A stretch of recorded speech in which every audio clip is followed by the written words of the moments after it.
ये दोस्ती हम नहीं तोड़ेंगे, तोड़ेंगे दम मगर तेरा साथ ना छोड़ेंगे।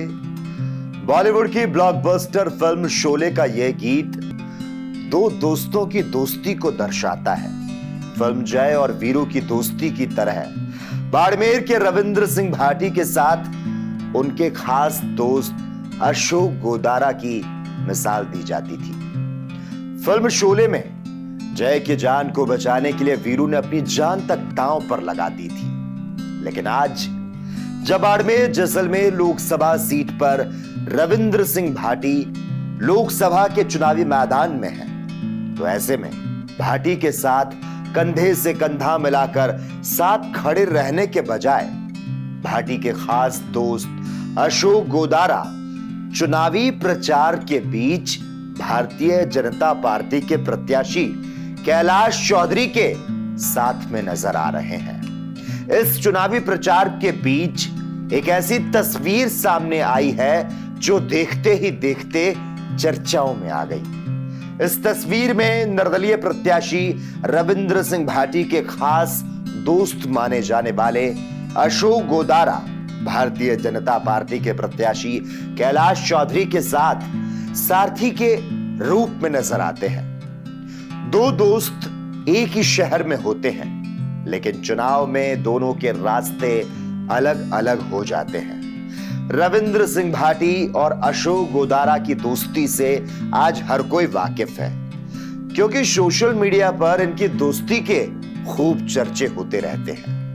दरअसल 2023 के विधानसभा चुनाव में रविंद्र सिंह भाटी के साथ उनके खास दोस्त अशोक गोदारा ने कंधे से कंधा मिलाकर हर वक्त ये उनके साथ नजर आए थे, लेकिन लोकसभा चुनाव से पहले अब परिस्थितियां बदल चुकी हैं। अशोक गोदारा हाल ही में भारतीय जनता पार्टी में शामिल हो गए, तो वहीं रविंद्र सिंह भाटी निर्दलीय ही चुनाव लड़ रहे हैं।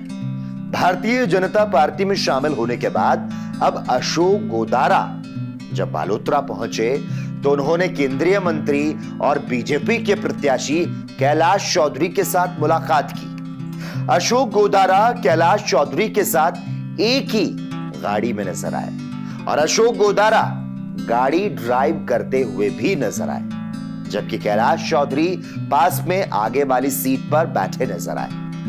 अब सोशल मीडिया पर इस तस्वीर के सामने आने के बाद लोग अलग अलग रिएक्शन दे रहे हैं। अशोक गोदारा, जो कि रविंद्र सिंह भाटी के खास दोस्त माने जाते हैं, रविंद्र सिंह भाटी ने जब 2023 में निर्दलीय शिव से विधानसभा का चुनाव लड़ा था, उस वक्त हर समय रविंद्र सिंह के साथ अशोक गोदारा नजर आते थे और तब रविंद्र सिंह भाटी पर यह आरोप लगते थे कि वो महंगी डिफेंडर और फॉर्च्यूनर जैसी गाड़ियों में घूमते हैं और रविंद्र सिंह भाटी कहते थे कि वो तो एक मिडिल क्लास फैमिली से आते हैं और इन गाड़ियों को अफोर्ड तक नहीं कर सकते। उन्होंने कई बार कहा कि ये अशोक गोदारा की गाड़ियां हैं जिसमें वो चुनाव प्रचार करते हैं और घूमते हैं। महंगी गाड़ियों का मालिक रविंद्र सिंह भाटी नहीं, बल्कि उनका दोस्त अशोक गोदारा है। अशोक गोदारा और रविंद्र सिंह भाटी की दोस्ती पर खूब चर्चाएं होती थी।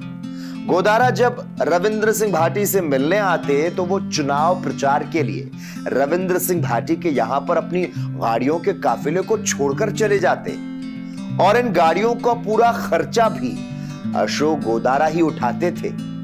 ऐसे में कई लोग तो दोनों को राम और लक्ष्मण तक कहते थे, लेकिन वक्त के साथ लोग बदल जाते हैं। वक्त के साथ कुछ दोस्त भी बदल जाते हैं। जो कहते थे हमारी दोस्ती की मिसाल बाड़मेर के लोग देंगे, उन दोस्तों से भी दोस्ती के हाथ छूट जाते हैं। रविंद्र सिंह भाटी और अशोक गोदारा के बीच आखिर क्यों पड़ी दरार? आखिर क्यों टूट गई इन दोनों की दोस्ती? आखिर क्यों दोनों में बिगड़ गई बात? आखिर कहां बिगड़ी ये बात? ये तो कोई नहीं जानता। लेकिन अब जब अशोक गोदारा भारतीय जनता पार्टी के हो चुके हैं, तो सियासी दोस्ती का समय कोई भी राजनीतिक पंडित नहीं बता सकता। सियासी दोस्ती कब टूट जाए और कब एक बार फिर से बन जाए, शायद ये खुद सियासतदानों को भी नहीं मालूम हो।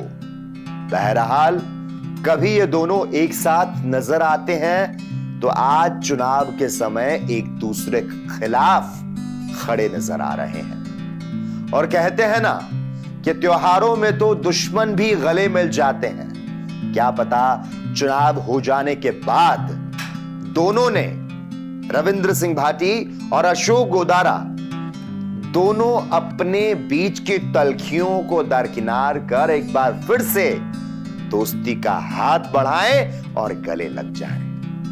इसी तरह की तमाम अपडेट को जानने के लिए इसी वक्त द पीके टाइम्स न्यूज के फेसबुक पेज को कर लें फॉलो और यूट्यूब को कर लें सब्सक्राइब। इसी के साथ ही हमारे इस बुलेटिन में बस इतना ही। देश और प्रदेश की तमाम अहम खबरों को देखने के लिए जुड़े रहिए हमारे साथ और देखते रहिए द पीके टाइम्स न्यूज।